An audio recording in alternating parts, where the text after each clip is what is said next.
Muito boa noite, caros telespectadores da Record News. Hoje é segunda-feira e segunda-feira é dia do Conexão ND, com um assunto sempre de grande repercussão e interesse da população de Santa Catarina. O nosso foco é catarinense.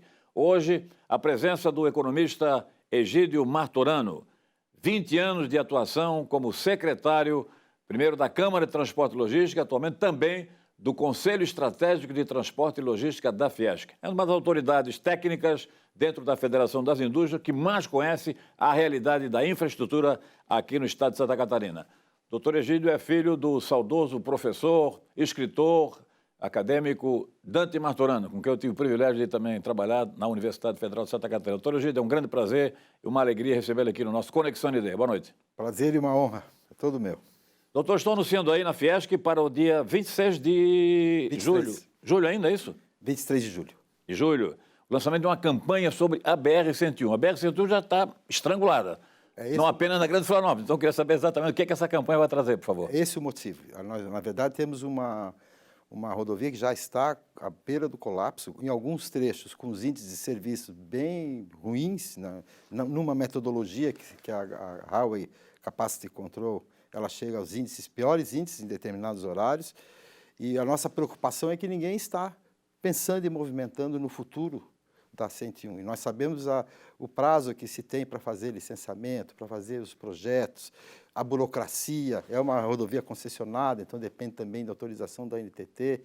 Então nós estamos chamando a atenção para um corredor que é estratégico para o Estado e que já tem algum... Não precisa ser engenheiro, se você for pegar hoje o seu automóvel e ir na direção norte, você vai chegar em Itajaí, que hoje já, às vezes, está em situação pior do que na Grande Florianópolis, você vai encontrar todo o gargalo possível. No verão, então, é terrível, porque aí tem o Porto Itajaí, tem navegantes com o aeroporto e tem Camboriú, Balneário Camboriú, que é a principal demanda, né, de turística. É um eixo importante para todas as regiões do estado, para toda Santa Catarina e para o Brasil. Primeiro porque tem um complexo portuário, que nós consideramos um dos complexos portuários mais importantes da América do Sul, sem dúvida, que movimenta 2,1 milhões de contêineres por ano. Uma corrente de comércio de mais de 23 bilhões de dólares. É um porto estratégico para o nosso estado, para a nossa indústria e para o Brasil, porque 30% da movimentação, 30% a 40% da movimentação desses portos são provenientes de outros estados, do sudeste, do noroeste do Brasil, então, e do sul também. É um eixo em função do turismo. Nós temos aqui o turismo, não precisa dizer, e hoje o Mar Aguiar sempre fala sobre isso, o paranaense, que é um dos maiores frequentadores de Camboriú, às vezes leva 4, 5 horas para fazer o trajeto de Curitiba a Camboriú. Além disso, tem uma intensa atividade industrial no seu entorno, né? Nós vemos ali grandes empresas como Chevrolet, a GM, todas elas no entorno da rodovia. Então, é importantíssimo esse eixo. Para nós é estratégico, ela tem influência sobre todas as regiões, né? Questão turística, questão portuária, a questão de produção e ainda o crescimento urbano. Hoje, se você transitar por ela, se você observar, hoje é um centro urbano linear.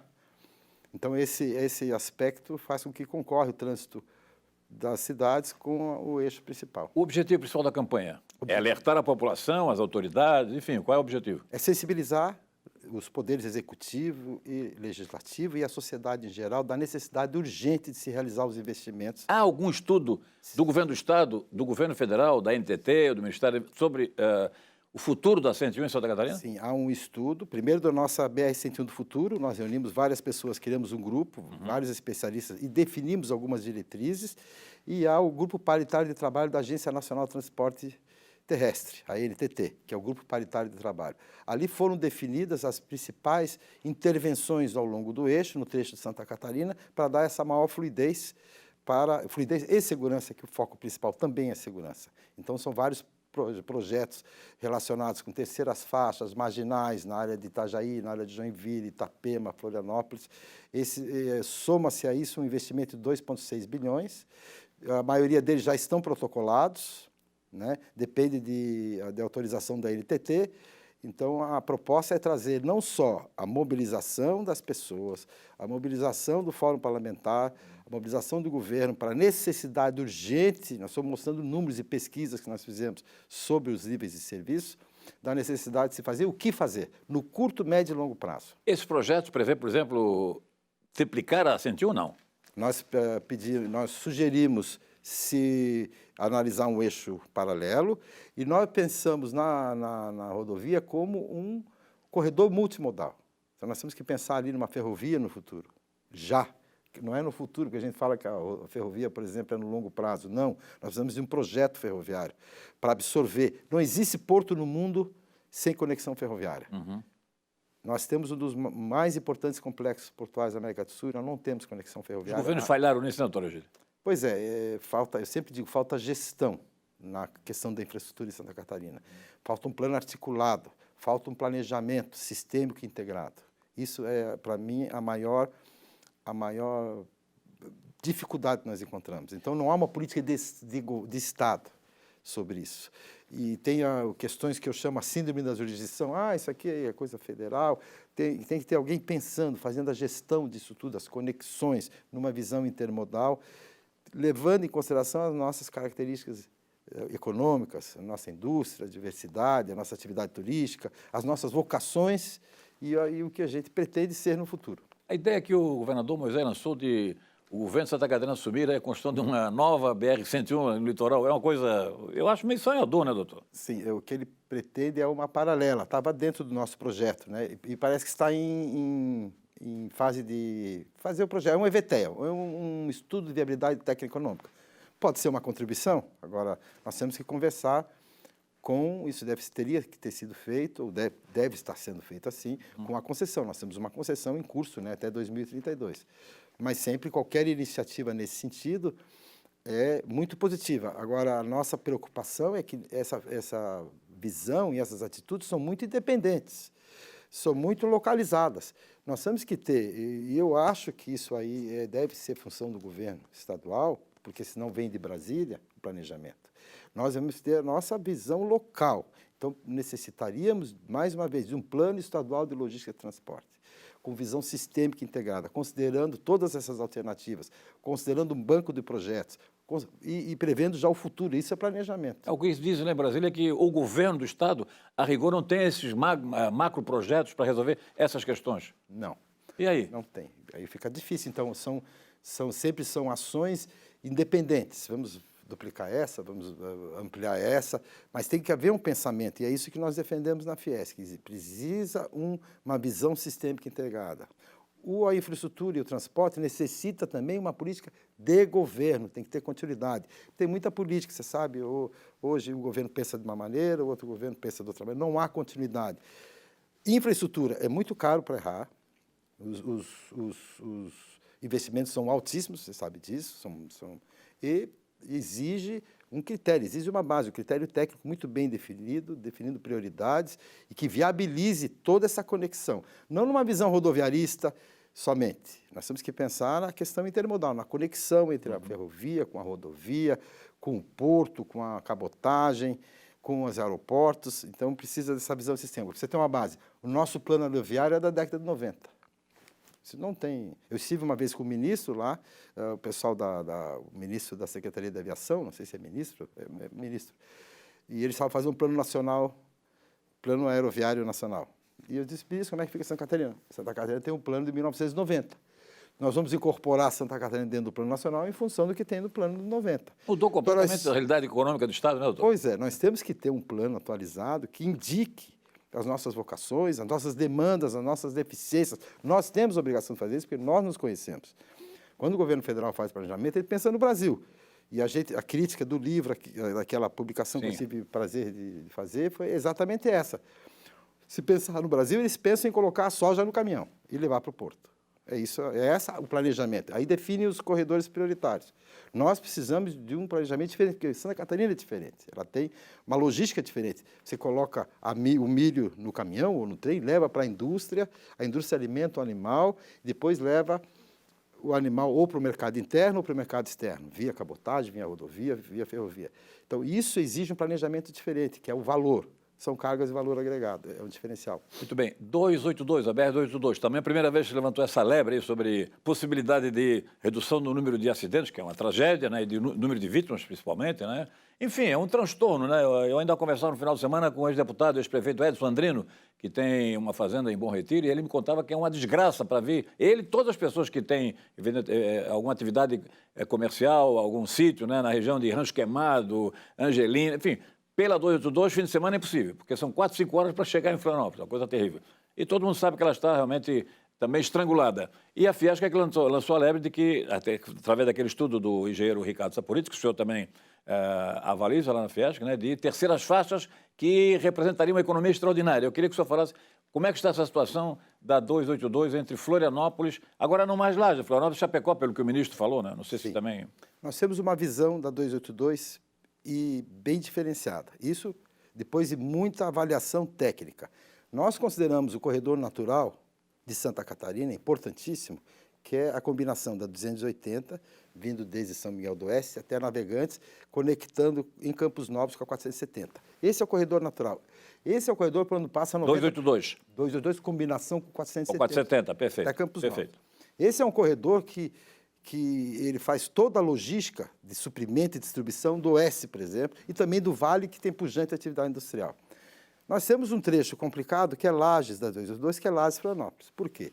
Tem um terreno acidentado, muito acidentado, os custos para uma duplicação são imensos, né? E também não tem a movimentação que viabilizaria uma concessão. O que nós fizemos? O que nós entendemos? Nós definimos... Nós temos um plano dentro da Fiesp que se chama Humanização das Rodovias Catarinenses. Até porque Santa Catarina é destaque nos acidentes de trânsito no Brasil, no país. É uma coisa impressionante, né? A cada 100 quilômetros nós somos o primeiro nas rodovias federais, a cada 100 quilômetros nós somos o primeiro estado em acidentes do país. Isso é uma mácula. Sempre diz que Santa Catarina tem desenvolvimento muito alto e tem todo o bem-estar social, mas nós temos essa mácula. Então, o que nós definimos como critério? Vamos pegar os pontos críticos e definir melhorias. Terceira faixa. Porque se você usar o da 222, você vai perceber que quando você vai daqui ao Fredo Wagner, ou daqui a Lages, muitas vezes você pega um aclive, você tem que ficar atrás de um caminhão, que o caminhão está num comboio. Ali é que gera os acidentes, porque muitas pessoas ultrapassam, não têm paciência, e que gera toda a demora. Então, vamos identificar os trechos com maior índice de acidentes. Tivemos uma ajuda importantíssima da Polícia Rodoviária Federal, que indicou exatamente os trechos e os quilômetros da rodovia que teriam o maior número de acidentes, e o DENIT fez o estudo de terceira faixa ao longo de toda a extensão de Lages e Florianópolis. Então, nós temos essa como uma solução para 282 no trecho Lages-Florianópolis. Por quê? Com 46 milhões, e 8 quilômetros de terceira faixa entre Santa Mário e Alfredo Wagner, que é o trecho mais crítico, nós construímos terceira faixa, dando uma fluidez imensa. E depois, num total de 192 milhões, que não é muito dinheiro, nós fizemos todo o trecho até Lages, dando ênfase exatamente nos pontos críticos. O que se faz? Terceira faixa, melhoria nas interseções. E isso é a base para uma concessão, inclusive, porque a nossa preocupação é uma só, e isso pouca gente diz. Não adianta você ter a estrutura sem a manutenção. A manutenção preventiva e rotineira é fundamental. O pavimento sofre com a ação da chuva, com a ação do tempo, e gerando acidentes. Então, precisa uma manutenção para manter a sinalização, as ossadas, o próprio pavimento, que ele se desgasta. Então, essa terceira faixa tem projeto já? Tem projeto, tudo tem projeto, tem valor. Só falta o dinheiro, então? Só falta o dinheiro e a mobilização. Então, só temos duas opções. Sabemos que o governo federal não tem condições e vai ser muito difícil se incorporar isso, mas a nossa proposta é que se incorpora na lei orçamentária da União. A LOA, né? Lei Orçamentária Anual. Mas também um plano de concessão. Pode-se fazer uma concessão de Lages até Florianópolis, né? Com essas medidas, que não vai gerar um pedágio muito expressivo, né? Vai dar uma solução de fluidez imensa, resolver o problema dos acidentes, certamente, dar uma fluidez muito maior, maior segurança, e baseado até nos planos contemporâneos de concessão, a gente pode instituir o chamado gatilho de demanda, que é o que tem no aeroporto Navegantes, na concessão mais ou menos. Quando houver demanda e movimentação justificativa para uma duplicação, se faz. Então, no contrato se prevê. Concessionária, você vai ter a concessão desse trecho da 282, Lages-Florianópolis, por 30 anos, e vai fazer isso aqui, está lá, 46 milhões de emergenciais, mais o restante de terceiras faixas, ao longo da concessão. E quando houver demanda e viabilidade técnico-econômica, você é obrigado a fazer a duplicação em alguns trechos, não precisa ser todo o trecho. Porque muita gente fala, não, tem que duplicar 282 e Lages-Florianópolis. Certamente o ideal é que nós tivéssemos todas as nossas rodovias duplicadas. Mas essa é uma solução prática. E, por incrível que pareça, já houve manifesto de interesse da própria Artéries, que tem a Planalto Sul, em fazer essa concessão. Nós estamos tendo um apoio imenso do Ministério Público da República de Lages, que está fazendo uma movimentação grande para sensibilizar o governo federal para fazer isso. Então, foi uma contribuição bastante substancial da Fiesc que pode resolver o problema da 282. Essa ideia da concessão parece uma ideia muito inteligente, porque eu estive agora semana passada na instalação da sucursal do Grupo ND e a novo canal TV 7.1 em Tubarão, e vi que o Sul melhorou barbaridade da BR-101, o senhor que circula mais, na verdade. Então, a concessão é alternativa, né? Então, a gente prefere pagar 5, 4, 10 reais, né? Mas viajar tranquilo, com segurança, pavimentação boa, sinalização adequada, não é, doutor? Essa é uma coisa que tem que mudar a mentalidade. Ninguém quer pagar pedágio. Também não gostei de pagar pedágio. Agora, não tem outra solução no país e no mundo sem o direcionamento para a iniciativa privada. O governo tem se demonstrado, primeiro, não muito bom na gestão de infraestrutura. Isso é mundial. Não é bom. Tem vários erros, atrasos, projetos mal feitos. Basta ver 470, 282, 280, nós temos aqui uma história, a 101 Sul foi um horror, foi uma novela para construir. E ao contrário do que se pensa, como eu digo, quando se faz uma rodovia, a gente tem que ter o compromisso de manutenção preventiva e rotineira. Então, você incorpora isso, a concessão para fazer. Então, não é uma concessão grande. Você faz a roçada, faz a manutenção preventiva, mantém o pavimento, faz a sinalização e é remunerado por isso, que é justo. E tem o compromisso de sempre manter. No Sul, 50% do investimento é para a operação. A operação é isso, né? Manter o patrimônio. Nós temos um patrimônio em Santa Catarina de 21 bilhões de rodovias que está comprometido pela falta de manutenção. E eu vou te dar o exemplo mais emblemático do que é a manutenção preventiva e rotineira. Eu sei que é uma estrutura metálica, mas eu tenho centenas de exemplos. A nossa ponte. A nossa ponte, Hercílio Luz, não foi feita a manutenção preventiva e rotineira. O que aconteceu? Foram milhões para restaurá-la. Da mesma forma, a rodovia. Para cada, se diz na engenharia, cada R$1 que não se investe, necessita 4 para restaurá-la. E é o que nós precisamos nas estaduais, por exemplo, e em grande parte das federais também. A situação pior de Santa Catarina é mais das estaduais hoje do que das federais, indiscutivelmente, né? Sim. A situação das estaduais são bastante críticas, porque, segundo o nosso levantamento, nós vamos fazer um levantamento mais preciso sobre isso, 40% a 50% da nossa malha viária, que é de 6 mil quilômetros, necessita de restauração. Não tem mais solução paliativa, é restauração, porque o pavimento já se foi, então já está comprometida a estrutura, né? Então, se estima desse, mais ou menos, que é usado na engenharia, 1% do patrimônio por ano, no mínimo. São 21 bilhões estimados no nosso patrimônio, que nós pagamos, essas rodovias nós construímos, né? Na verdade, você pagou por elas, né? Um patrimônio de 6 mil quilômetros, a 21 bilhões estimados, você vai precisar no mínimo 200 milhões por ano para fazer a manutenção preventiva rotineira. Doutor Egídio, eu imagino que o senhor esteja acompanhando com a sua família e seus amigos aí esse ciclo de reportagem do Grupo ND em relação às estradas estaduais de Santa Catarina. Estradas em geral, as federais também foram incluídas. E hoje nós estamos terminando esse ciclo. E coincidindo, a Fiesc fez a apresentação, o senhor fez a apresentação lá no Conselho Estratégico sobre a situação das rodovias estaduais no Grande Oeste, esse dínamo da nossa economia, e também na região do Contestado. Nós vamos para um rápido intervalo comercial e logo em seguida gostaríamos que o senhor então fizesse uma abordagem de preferência, estrada por estrada, aquelas que são prioritárias, a situação aqui dentro do nosso Conexão ND, ok? Ok. Voltamos em seguida, logo após o nosso intervalo comercial. Até já.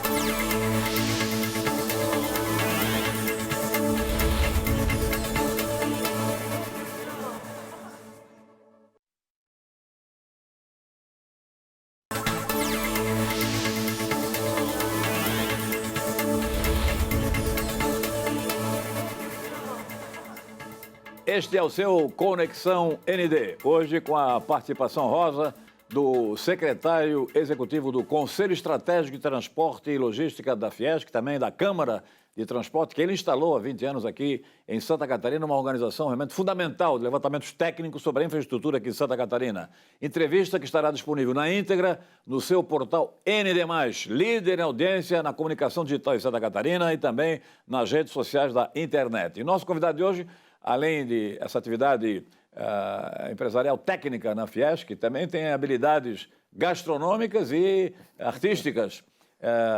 Alguns meses atrás eu recebi de amigos comuns o doutor Egídio tocando piano. De onde é que vem essa sua opção musical, doutor Egídio? Desde pequeno eu aprendi, né, e me dediquei e me transformei num autodidata. Então é uma brincadeira, não é nada profissional. Já fiz um show uma vez aqui no Jazzinho, tive uma noite.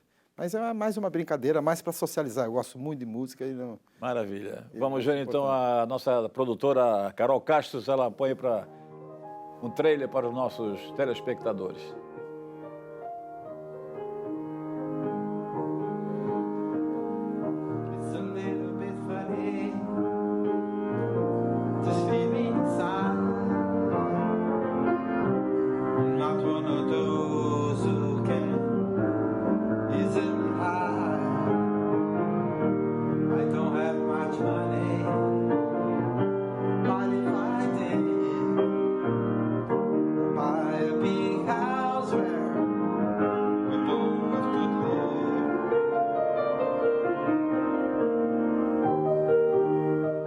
Doutor Egídio, teve um outro que eu guardei também nos meus contatos, Love of My Life.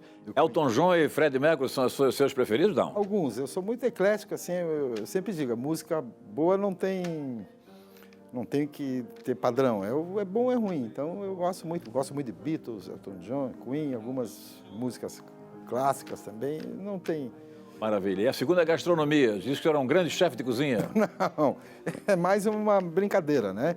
Eu fiz um pequeno curso lá em Firenze, quando eu tive uma época lá. O senhor, inclusive, esteve com o Paul Bocuse, famoso chefe de cozinha francês, é isso mesmo? Tive uma experiência gastronômica de 3 horas. Ele é uma pessoa sensacional. Qual é o segredo do sucesso dele? Ele me disse, eu perguntei qual é o segredo, e ele me disse que o segredo é o mercado. Então ele tem no restaurante dele, no pátio, ele tem esse Jeep Mercedes, ele me mostrou, está exposto lá. Que ele ia com esse Jeep, ele já estava numa certa idade, né? Sim. Faz 4 anos isso, ele ia com o Jeep todo dia, ele ia no supermercado e fazia questão de escolher cada componente da cozinha. Então, é o mercado e a simplicité, que ele fala simplicidade. E que é muito difícil ser, segundo ele, muito difícil ser simples. É um desafio, né? É um desafio. A escolha dos produtos, né? E na simplicidade da fórmula, né? Agora, foi uma experiência gastronômica de 4 horas, eu não vou esquecer nunca. Tive uma honra e prazer de ter. Muito bem, doutor Egídio. Vamos então agora voltar ao nosso tema anunciado antes do comercial. As rodovias no Grande Oeste e no Contestado. Pelo relatório que o senhor apresentou lá, pelos dados e pelas fotos, realmente é uma coisa caótica, né? Assim, a gente não concebe uma região daquelas, com aquela produção toda. Nós temos lá um dos maiores centros agroindustriais do mundo, né? Ali nasceu a Perdigão, a Sadia, hoje mesmo incorporada para a BR Foods. É um dos maiores centros de agroindústria do mundo, é destaque na produção, na qualidade. E as rodovias simplesmente deixam a desejar. Nós percorremos 1.265 quilômetros do Saporite, do engenheiro Saporite percorrer para ver. O Saporite tem essa expressão que ele usa, o estado dessas rodovias, o estado é deplorável. Deplorável, sim. Então, como eu disse antes, dando destaque assim, a 283, que é uma paralela a 282, passa por Concórdia. Essa rodovia é essencial e estratégica. A situação do pavimento, como eu Concórdia, disse, Ceará, exatamente. Terra do Fritz Plaumann, né? Grande Fritz Plaumann. Isso. E ali vários frigoríficos, né? Uma economia Isso. pujante naquela região, né? Pujante. E aí? O estado é deplorável. Assim, necessita recuperação do pavimento, necessita acostamento, tem trilho de roda, todo tipo de problema que você pode imaginar. Assim, a situação realmente é crítica, e não só a 283, como, por exemplo, a 350, que passa para o Caçador, liga, porque nós fizemos o levantamento das rodovias da Grande Oeste e do Vale do Rio do Peixe também. Aqui algumas fotos, né? Sim, estamos apresentando as fotos. Aí, aqui, ó. Aqui estamos aqui, ó. Impressionante. 155, né? Xanxerê, Chavantina, e depois ali também outro trecho. 155. Então nós vemos aqui, por exemplo, trincamento e desagregação do pavimento. Isso, perdão. Isso só se resolve com a restauração. Com a fresagem e restauração. Ok, Carol, seguinte, por favor. Aqui... A mesma ainda, né? A mesma ainda. Seguinte. Aí, quer dizer, as fotos não... Aqui não dá para ver qual é, mas deve ser a mesma ainda. A 283, né? Afundamento e recalque de pista, buracos. Problema muito comum em quase todas as estradas, né? Quase todo o trecho. É 155. O diagnóstico é a mesma. É 155. 155 é muito importante. Tá vendo? Nós percebemos aqui a desagregação do pavimento em extensão de quase 2 quilômetros. Trilha de rodas, que é muito comum. Você imagina, aqui é a CSC 155, muito importante. Imagina você à noite, o risco que você está sofrendo, porque essa falta de conservação tem implicâncias não só na fluidez, como principalmente na segurança. Então, você imagina o trânsito intenso. Essas fotos não tem o que se questionar, demonstram que há necessidade de recuperação do pavimento. Velar Luz, divisa com Santa Catarina, 155. Antônio Xanxerê. 480, olha o afundamento e recalque. Olha a situação do pavimento aqui, do contorno de Xanxerê, que é importantíssimo, SC 480. Inclusive, nós questionamos que não se deve fazer que tapa-buraco, né? Tapa-buraco é uma coisa que o secretário da Infraestrutura reconheceu naquele dia que tapa-buraco está descartado agora porque não resolve, né? O buraco não devia existir nunca. É verdade. Né? A verdade é que nós temos que fazer, e inclusive o Saporice demonstra que a qualidade do trabalho do tapa-buraco é muito ruim, deixa muito a desejar. Olha só a situação dessa aqui, da 160, isso é um eixo muito importante, passa ali para o Novo Horizonte, é um eixo norte-sul. Trincamento, pavimento, isso tudo exige o quê? Recuperação, não é mais medida paliativa, é estrutural o problema. Eu estive semana passada com o chefe de gabinete do presidente da Assembleia, Mauro de Nadal, o jornalista da Anschutz, ele que circula em todas as estradas com o deputado Mauro de Nadal, 283, essa aí. Essa é a situação que você acabou de falar. É paralela com a 282, que é federal. E aí ele encontrava o seguinte, eles faziam viagens com carro de tamanho médio, mas praticamente toda semana, a cada 15 dias, que trocar pneu, porque estourava exatamente em função das péssimas qualidades das estradas estaduais. Isso tem um reflexo sobre a nossa competitividade. Nós, por exemplo, somos exportadores, como também somos fornecedores para o mercado interno, nossa indústria, a indústria lá do oeste. Isso tudo é custo, porque, primeiro, o tempo que leva, o custo do frete aumenta, o risco de acidentes. Então, isso soma um custo logístico de Santa Catarina que é bem superior ao custo logístico médio brasileiro, e nem se fala do mundo, dos nossos concorrentes, como os Estados Unidos. Então, isso tem um reflexo em toda a competitividade do Estado. Além, é claro, das implicações sociais, dos acidentes, né, além do custo do frete, do desgaste do motorista. As vítimas, os mutilados, né, doutor? Quer dizer, gente que perde, inclusive, a capacidade de trabalho, enfim. O que nós precisamos é um plano de governo, um plano de manutenção preventiva e rotineira das rodovias. Isso é essencial. Mas não pode ser uma iniciativa do governo X nem Y. Isso tem que ser uma política de Estado. Agora a pergunta que não quer calar. Como é que nós chegamos no oeste catarinense, né, que é uma força econômica extraordinária, um povo lá que praticamente engloba todas as atividades profissionais, que é uma cadeia produtiva, não é? Muita gente acha, estou aqui em Florianópolis, que não conhece a região, Florianópolis litoral, que são os colonos lá que movimentam, não é a economia, não, são os colonos, são as indústrias, é o comércio, não é? Então é uma grande cadeia produtiva. Como é que chegamos nessa situação? Pois é. Há explicação? Não é desse governo, é ao longo dos anos, Sim. Exatamente pela falta de manutenção preventiva e rotineira da nossa malha rodoviária. E se você analisar, não é só a agroindústria, que muita gente vincula a agroindústria. É a agroindústria, a indústria de móveis, a indústria de madeira, Perfeito. A indústria de máquinas e equipamentos para a indústria, para a agroindústria. Construção civil. De papel, indústria de papel, de embalagem plástica, de embalagem de papel. Então, é uma atividade pujante, econômica, com relevo complicado e complexo, e tem surpresas. Por exemplo, eu fiz uma viagem com o nosso vice-presidente no Oeste, passando pela 202, eu vou parar aqui numa empresa, parei na Maestre. Assim, coisas que no Oeste, na cidade de Guaraciaba, são 10 mil habitantes, 12 mil, a Maestre faz o grana padano com DOC, certificação de origem, quer dizer, naquela cidade. Então, são essas coisas que fazem o diferencial, né? O suíno, nós somos o primeiro, nós chegamos a exportar 60% da exportação de suíno do Brasil, 40% da exportação de frango, tudo proveniente, maioria proveniente daquela região. Tem números, o senhor que é da Fiasco conhece melhor do que a gente, mas Tem uma fábrica de fogão em Pinhalzinho, que exporta, inclusive, unidades para vários países. Então é muito diversificado e não se entende. Tem a fábrica de camisa, né, e produtos têxteis, né, camisa para grandes clubes de futebol, inclusive aqui de Florianópolis, Avaí, Figueirense, que vem lá exatamente do oeste de Santa Catarina. Nós mostramos ali em projeto um investimento de mais de 3,6 bilhões, aliás, que é a West Rock, que vai ampliar, uma ampliação de 546 milhões de dólares. A Nestlé vai fazer vai instalar uma fábrica de purina de alimento animal e tem mais uma, que agora eu não me recordo. Quer dizer, e seria muito mais se nós tivéssemos uma logística melhor, porque a logística é fundamental, Moacir, também na definição do investidor, permanecer ou fazer novos investimentos. O secretário da Infraestrutura, Tiago Vieira, nessa reunião mesmo, depois ele confirmou, ele anunciou vários contratos, licitações para elaboração de projeto. Agora, até comentei isso aqui no nosso balanço geral aqui do Grupo ND. Quer dizer, agora estão contratando projeto, certo? O projeto vai levar, sei lá, 3 meses, 5 meses, não sei exatamente quando, mas vai demorar algum tempo. Terminado o projeto, tem que fazer uma licitação para contratação da obra. Para iniciar depois, para lançar a ordem de serviço. Doutor, termina o governo e não recupera as principais estradas. É o que eu digo, Moacir, são impulsivas as soluções, né? A gente deve encarar isso, a questão da rodovia, como um plano muito bem engendrado da manutenção preventiva e artilheira. Não pode ser reativo, porque nós perdemos, como eu te disse. Gastaria 1 para fazer a manutenção, vai gastar 4 para restaurar. E ele não vai. Eu sei que o governo tem, pelo que ele tem falado, a gente tem que torcer, a gente sempre diz isso, né? O governo está com recursos para fazer isso tudo, mas não vai ter tempo hábil, até porque ele tem mais 1 ano e pouco de governo, né? Termina agora em 22. Não tem projeto. O projeto é fundamental. Isso deveria já estar com esses projetos em mãos. O projeto é uma coisa que não é muito complexa para se fazer. Você tendo o banco de projetos, você consegue fazer as obras. Depois tem o licenciamento, depois tem a licitação da obra, os recursos, né?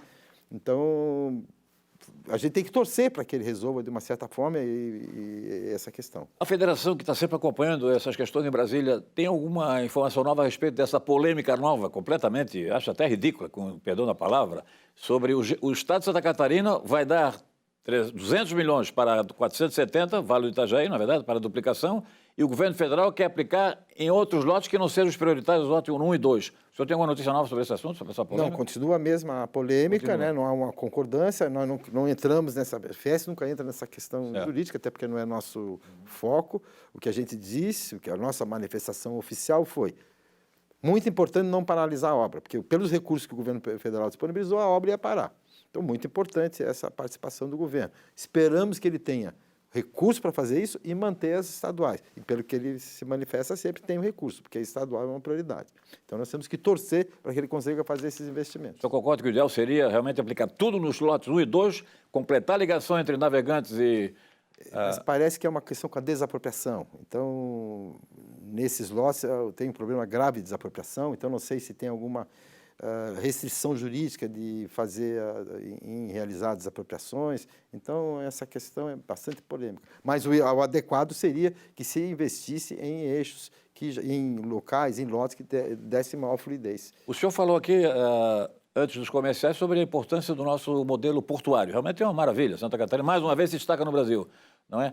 E temos novidades agora em relação ao Porto Itajaí, a privatização. Como é que está esse processo? Tem informação? A concessão, eu faço questão de dizer, porque as pessoas, às vezes, têm muito crítico a concessão, né? Porque Santa Catarina tem muita restrição. Então, é uma concessão que não vai se vender o patrimônio continua público. Perfeito. Então, é um processo de concessão pela uma iniciativa do própria prefeitura, que quem faz a gestão hoje, em conjunto com a Secretaria dos Portos.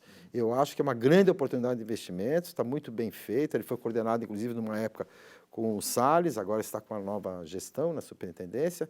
Então, tem grandes possibilidades.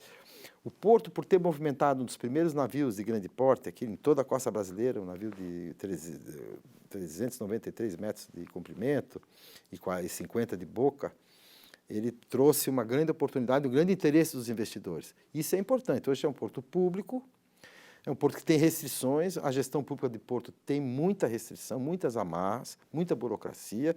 Então, isso seria primeiro, uma grande oportunidade de investimentos e a grande interesse nesse porto, que o complexo, como ele disse, o complexo portuário de Itajaí é um dos mais importantes da América do Sul. Quer dizer, com a concessão, com a administração privada particular, certamente vai ficar igual ao Itapuã, porque Itapuã estourou aí, né? Está duplicando, agora quer triplicar, quadruplicar, é isso? Certamente. Certamente melhora muito. Até porque o gestor público, mesmo que ele seja um bom gestor, ou o melhor de todos, ele tem todas as amarras. Eu me lembro que eu tinha um superintendente do Porto que sempre me dizia: Martorano, eu para pintar uma parede tenho que fazer uma licitação, para ter um curso de inglês eu tenho que fazer isso. Não funciona. Aí o meu gerente de comércio exterior é indicado de um político local e não... Então tem todas essas restrições. Aliás, para lá em Itajaí, eu acompanhei... Mas isso não é Itajaí, estou dando um exemplo. Não, tudo bem, mas a via portuária é um escândalo internacional e provoca, inclusive, congestionamentos monstruosos, gigantescos na BR-101, na verdade. Sim. E tem alguma perspectiva para a via portuária, que você sabe, não? Nós... Prometida pelo ex-presidente Lula, hein? Publicamente. Essas promessas, por isso que eu digo, a questão da gestão pública, isso são promessas que não podem ser cumpridas. Eu me lembro que desses anos todos que eu trabalhei na Fiesp, a gente ia para falar com o ministro dizia, 1 bilhão para 470, nós vamos terminar o ano que vem, saía na mídia, tudo, nunca aconteceu. Né? A via expressa portuária, parece que o governo está querendo incorporar, houve uma manifestação do na concessão? Não, o próprio governo estadual, parece que quer fazer esse investimento, já manifestou, e nós colocamos na BR-101 do futuro, incorporar a via expressa portuária de Itajaí e a de Itapuã, que é a 417 e 416, é uma ECC, na concessão. Nós pedimos para a NTT autorizar a realizar uma EVTEA da exploração desse trecho e incorporar na concessão, que seria uma solução prática. Doutor Egídio Martorano, secretário executivo do Conselho Estratégico de Transporte e Logística da Fiesc, instalou a Câmara de Transporte dessa instituição importante Santa Catarina, técnico conhece como na palma da mão a realidade da infraestrutura estadual. Muito obrigado pela sua presença, para a sua despedida. Eu que agradeço, foi uma grande honra. Muito obrigado pela oportunidade. Felicidades. Qualquer novidade, o senhor manda. Estamos à disposição. Igualmente. Um abraço a você que nos acompanhou. Essa entrevista na íntegra estará disponível no portal ND+, e também nas redes sociais da internet. Grande abraço a todos, muita saúde, obrigado, boa noite e até a próxima segunda-feira.